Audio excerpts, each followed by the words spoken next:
মুরারিগুপ্তের কর্য থেকে আমরা জানতে পারি পুরীতে রথাগ্রে অর্থাৎ জগন্নাথের রথের সামনে কিভাবে অদ্বৈত আচার্যের নেতৃত্বে চৈতন্য কীর্তন শুরু হয়েছিল তার বর্ণনা। ততশ্চ প্রেম গোস্বামী সংমন্ত্র স্বজনৈ সহ নবীনং গৌড়চন্দ্রস্য নাম সংকীর্তনং শুভম কरोति মণ্ডলীকৃত্য হর্ষেণ বৈষ্ণবৈঃ সহ নৃত্যতি পরমোত্তণ্ডং গর্জতি ধাবতি কচি।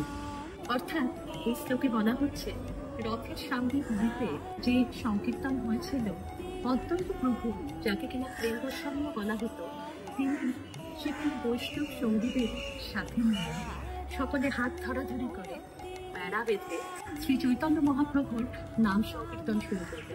সেই কীর্তনের আনন্দে তারা সকলে উত্তণ্ড হয়ে অর্থাৎ দাঁড়িয়ে নৃত্য করছিল।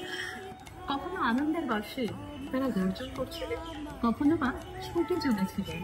এমনই ছিল সেই কীর্তনের উন্মাদনা।